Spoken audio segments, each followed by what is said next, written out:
ఈ వీడియోలో మనం భగవద్గీత అధ్యాయము 18 శ్లోకము 24ను పరిశీలిద్దాం.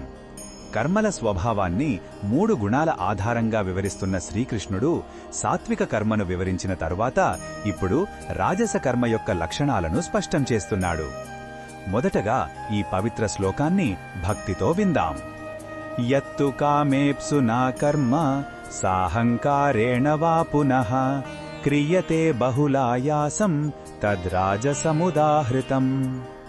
ఈ శ్లోకం అర్థం ఏమిటంటే, ఏ పనైతే కోరికలను తీర్చుకోవాలనే బలమైన ఆశతో, ఫలాపేక్షతో, నేనే దీనిని సాధించాను అనే అహంకారంతో మరియు ఎంతో శ్రమతో, ఆయాసంతో చేయబడుతుందో అటువంటి కర్మను రాజస కర్మ అని అంటారు. ఇక్కడ కర్మ వెనుక ఉన్న ఉద్దేశం ముఖ్యం.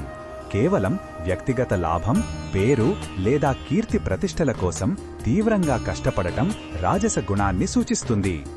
ఈ శ్లోకంలో ఉన్న భావం మనకు ఏమి చెప్తుందంటే, రాజస కర్మలో ఎప్పుడూ ఒక అశాంతి, ఆరాటం దాగి ఉంటాయి.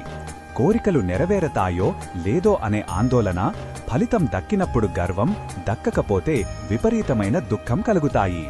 ఈ రకమైన చర్యలు మనల్ని కర్మ బంధంలో మరింత బలంగా చిక్కుకునేలా చేస్తాయి. ఇది మనసుకు శాంతిని కాకుండా నిరంతర ఒత్తిడిని, అలసటను మాత్రమే మిగులుస్తుంది. ఈ బోధనను మన దైనందిన జీవితంలో ఎలా ఉపయోగించుకోవచ్చు అంటే, మనం చేసే పనుల వెనుక ఉన్న మన ప్రేరణను తరచుగా గమనించుకోవాలి. నేను ఈ పనిని కేవలం ప్రశంసల కోసమో, లాభం కోసమో చేస్తున్నానా అని మనల్ని మనం ప్రశ్నించుకోవాలి. మన బాధ్యతలను శ్రద్ధగా నిర్వర్తిస్తూనే ఫలితంపై తీవ్రమైన వ్యామోహాన్ని తగ్గించుకోవడానికి ప్రయత్నించాలి. పనిని ఒక కర్తవ్యంగా భావించినప్పుడు దానితో ముడిపడిన ఒత్తిడి తగ్గి మనసు ప్రశాంతంగా ఉంటుంది.